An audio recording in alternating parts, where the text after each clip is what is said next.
जाहिद साहब आपसे आगाज़ करती हूँ। सबसे पहले हम जिक्र करते हैं अजहर अली ने पीसीबी को खैरबाद कह दिया है और अगर उनकी बात की जाए वो पीसीबी में सेलेक्टर और इसके अलावा जिम्मेदारी जो संभाल रहे थे, आपको क्या लगता है उनके इस्तीफे की वजह क्या है? ज़ाती फैसला है या फिर फैसलों में जो उनके फैसले थे उनमें मुदाखलत बढ़ गई है?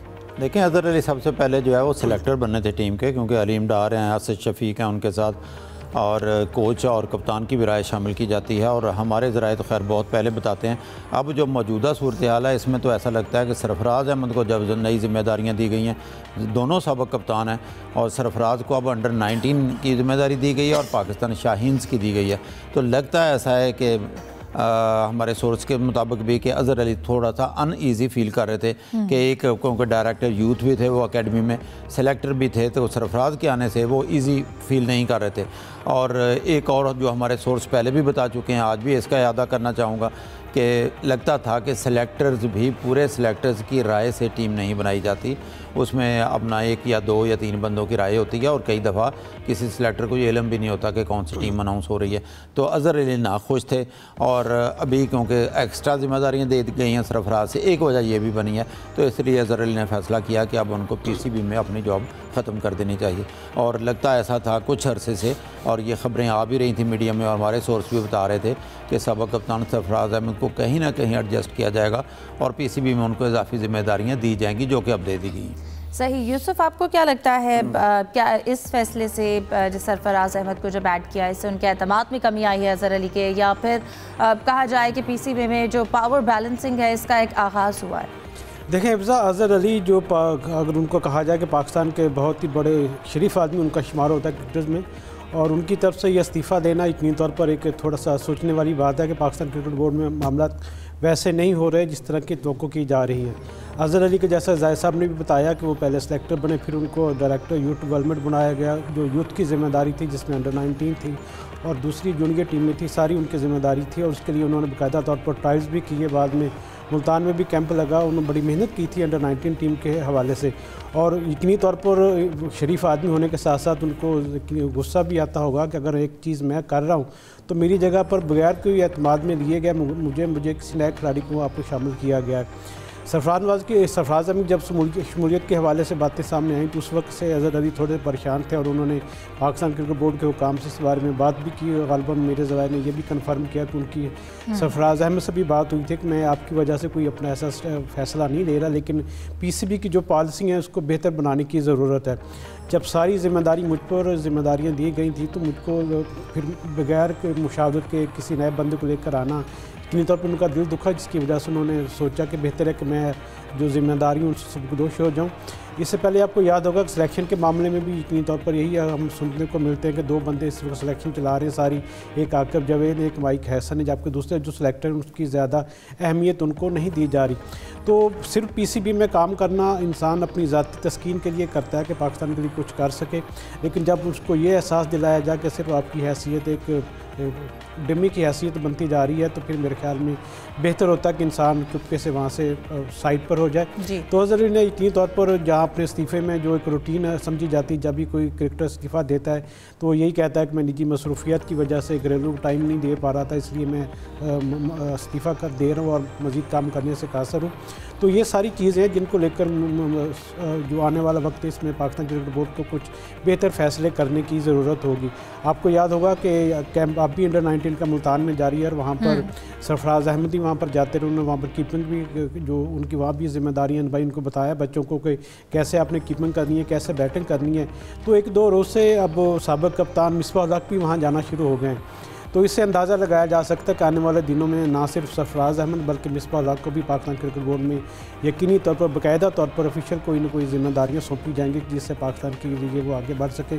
और मिसबाह के साथ साथ मेरे ख्याल में सरफराज अहमद को भी अब दोबारा से सिलेक्शन कमेटी के मामलात में और डायरेक्टर डेवलपमेंट के हवाले से उनको कंसिडर किया जा रहा है। सही। जुल्फ़िकार बेग, आपकी जानिब आऊँगी। सबसे पहले आपसे जानना चाहूँगी, अब से कुछ देर बाद जो ट्राई सीरीज़ है उसका पहला मैच होगा पाकिस्तान और जिम्बाब्वे के दरमियान, और 5:30 बजे गालिबन मैच का जो है वो टॉस होगा।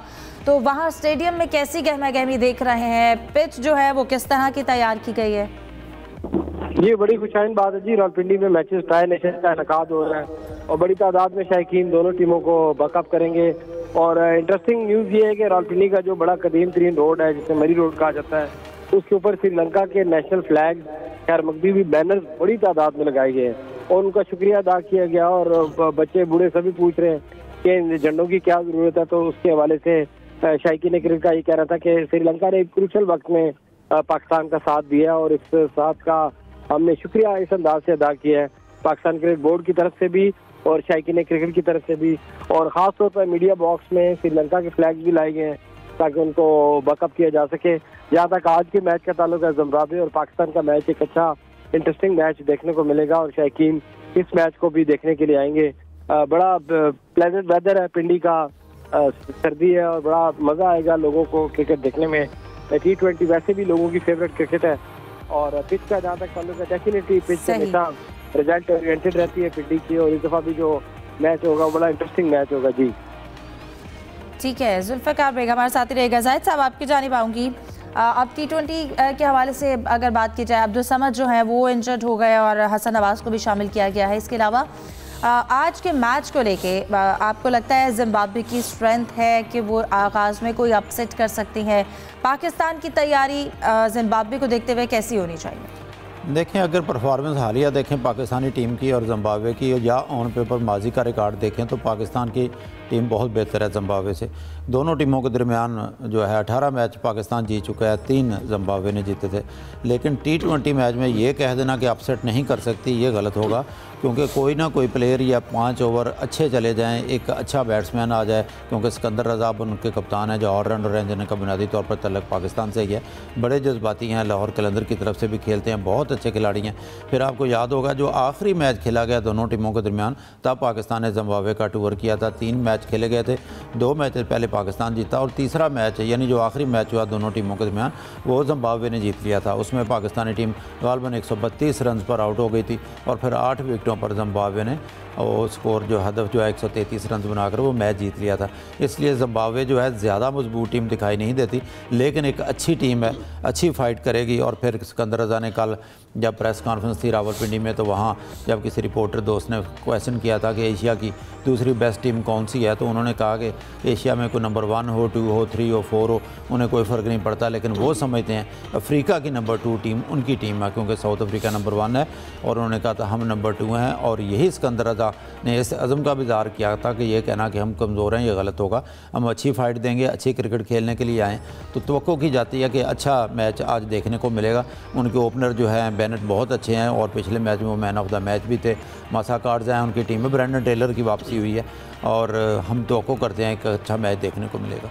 सही। यूसुफ, आपको क्या लगता है जिम्बाब्वे को देखते हुए पाकिस्तान की तैयारी कैसी होनी चाहिए? और फिर इसके साथ साथ जो हम कमज़ोर टीम को मैच में वापस लाने वाली हमारी आदत है, आपको लगता है कि हम आज इस आदत से निकल सकेंगे?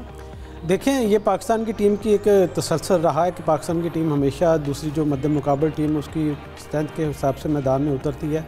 नो डाउट कि ऑन पेपर तो पाकिस्तान की टीम बहुत ज़्यादा मजबूत है, हम फेवरेट के तौर पर उसको लेंगे, क्योंकि वनडे सीरीज़ में भी पाकिस्तानी खिलाड़ियों ने ज़बरदस्त परफॉर्मेंस दी।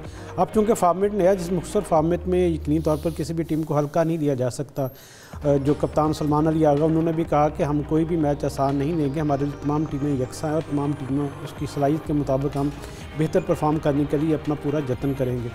T20 फॉर्मेट में एक सेशन जो होता है 5-6 ओवर या 1 ओवर ही बाज़ का मैच का 5 पलट देते हैं। पाकिस्तान की हमने खामियां देखी हैं कि पावर प्ले में हम अच्छा परफॉर्म नहीं कर रहे और उसके साथ साथ जो हमारा लोअर आर्डर है उसमें वो तसलसल नहीं है परफॉर्मेंस में।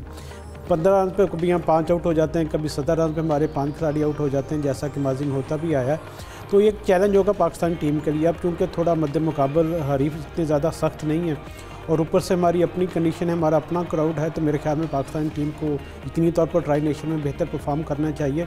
अब चूँकि वक्त कम रह गया, ICC के जो वर्ल्ड कप होगा T20 उसके लिए, तो अब पाकिस्तान के पास तजर्बात की गुंजाइश भी नहीं है। अब हमने ये सीखा है कि हमारे यंगस्टर में यकीनी तौर पर टैलेंट की ज़रूरत है, उनमें सलाहियत भी आगे बढ़ने की, लेकिन उनको एक साथ सपोर्टिव रोल चाहिए सीनियर्स का। जैसा कि हमने वनडेज़ में देखा कि मोहम्मद रिजवान, बाबर आजम की मौजूदगी में यंगस्टर ने भी परफॉर्म करने की यकीनी तौर पर अपने तौर पर बहुत ज़्यादा कोशिश की है। तो इससे हमें सबक ये हासिल हुआ कि हमें अपने सीनियर के साथ ही जाना चाहिए, सीनियर और जूनियर के कम्बिनेशन में हमें आगे बढ़ना चाहिए। अब ट्राई नेशन में पाकिस्तान के पास अच्छा मौका कि अपनी प्लेइंग 11 को तरतीब दे। अब मसला ये है कि पाकिस्तान के पास अब हसन नवाज भी वापस आ गए हैं, अब्दुल समद के अनफिट होने की वजह से पावर प्ले में भी यकीनी तौर पर उनके लिए कुछ बेहतर करने की गुंजाइश होगी। लेकिन अब सोचने वाली बात है कि प्लेइंग 11 में कौन होगा। हम सब ज़्यादा फरहान को लेंगे, साइम अयूब को लेंगे, फ़खर जमान को लेंगे, बाबर आजम से हम ओपन करना चाहेंगे। तो ये सारी चीज़ें जिनको थोड़ा डिस्कस करने की ज़रूरत होगी टीम इंतज़ामिया को। और पिंडी की विकेट पर हमेशा पाकिस्तानी टीम ने अच्छा परफॉर्म किया, यकीनी तौर पर आज जिम्बाब्वे के खिलाफ भी हम एक बड़े मार्जिन से कामयाबी हासिल करने में कामयाब होंगे। बिल्कुल। जुल्फ़िकार बेग साहब, कहिएगा आपको क्या लगता है इस वक्त पिच की कंडीशन को देखते हुए, अब से कुछ देर बाद जो है वो टॉस होगा, पाकिस्तान का फैसला क्या होना चाहिए पिच कंडीशंस को देखकर? देखिए, पाकिस्तान के जो प्रीवियस रिकॉर्ड है, पाकिस्तान की इस विकेट पे परफॉर्मेंस बहुत अच्छी रही है। अगर आज ये बैटिंग करते हैं तो डेफिनेटली इनको एडवांटेज होगा। और जैसे कि पहले मैच में एक्सपेक्ट किया जा रहा था कि बाबर सेंचुरी करेंगे, तो शायकीन की तरफ से भी और हम लोग यही ख्वाहिश रखते हैं कि आज पाकिस्तान के जो वर्ल्ड क्लास पिकर है वो आज अपनी परफॉर्मेंस का मुजाहरा दें इस विकेट के ऊपर और अच्छे रन बन सकते हैं। काफ़ी फेमिलियर हो गए हैं और काफ़ी ज़्यादा क्रिकेट इन्होंने रावलपिंडी में खेली है, तो जो ग्राउंड कंडीशन को भी स्टैंड कर रहे हैं हमारे प्लेयर्स, तो ये इनके लिए काफ़ी फ्रूटफुल साबित होगी हमारे बल्लेबाजों के लिए विकेट आज की। जी सही। जाहिद साहब, आपको क्या लगता है आज के मैच में इस वक्त पिंडी की जो कंडीशंस हैं, पाकिस्तान का फैसला क्या होना चाहिए और हमारा टारगेट कितना होना चाहिए? स्पेशली जो T20 की स्ट्रेटजी है, स्पेशली हम पावर प्ले में बहुत स्ट्रगल करते हुए दिखाई देते हैं, तो पावर प्ले में कौन से खिलाड़ी हमारे लिए आज ज़्यादा कारआमद रहेंगे? हिफ्ज़ा, देखें, पहली बात तो ये है कि रावलपिंडी का जो वेदर है इस वक्त वहाँ पे ठंड हो चुकी है लाहौर की निस्बत ज़्यादा, और फिर वहाँ औस भी पड़ती है। उसी वजह से आपको याद होगा कि पिछले मैचेस जो हैं वो 8 बजे शुरू होते थे, फिर 7 बजे भी होते रहे, और इस मैच को 6 बजे कर दिया गया ताकि ज़्यादा औस जो है डिस्टर्ब ना करे। और जब औस पड़ती है तो टॉस जीतकर अमूमन प्रेफर करते हैं कोई टीम जो है वो टॉस जीतकर बैटिंग करना। अब देखते हैं कि वो जिम्बाब्वे को बैटिंग की दावत देते हैं या ख़ुद बॉलिंग पे आते हैं। और जहाँ तक आपने दूसरा सवाल का हिस्सा क्या था? जी मैंने ये टारगेट का और पावर प्ले में जो हमारे बैट्समैन स्ट्रगल करते हैं। पावर प्ले देखें, एक बड़े अरसे से हमने यहाँ पे शोर सुना और शोर मचाया गया कि जारहाना क्रिकेट या जो मॉडर्न क्रिकेट है उसमें बहुत ज़्यादा स्कोर होना चाहिए, लेकिन अमेरिका से लेकर फिर एशिया कप की ट्राई सीरीज़, फिर एशिया कप, फिर अब तक जितनी हुई है, कहीं भी हमें ऐसा दिखाई नहीं दिया कि आपने पहले 6 ओवर्स में या 5 ओवर्स में आपने 60 या 70 रन किए हों। क्योंकि अभी यूसुफ साहब भी जिक्र कर रहे थे तो लगता तो ऐसा है कि साहबजादा फरहान और साइम अयूब ही ओपनिंग पे आएंगे। फिर देखना यह है कि फ़खर जमान अगर टीम में आते हैं या बाबर आजम आते हैं तो 1 डाउन पे कौन आता है, क्योंकि बाबर को दोबारा टीम में चांस इसीलिए दिया गया है कि एक एंड को वो चला सकें। और बहुत से साबिक टेस्ट क्रिकेट भी उनके मशवरे दे रहे हैं कि आपकी जो अपनी क्रिकेट है, क्योंकि अगर जारहाना क्रिकेट देखी जाए जैसे साहबजादा या साइम खेलते हैं तो बाबर आजम इस किस्म के क्रिकेटर नहीं है, लेकिन एक एंड लाना ज़रूरी है। क्योंकि माजी में देखा गया T20 में बहुत औक़ात हमने 2 या 3 विकेटें पाकिस्तान ने गंवा दी पावर प्ले में, तो टीम उसमें प्रेशर में आ गई।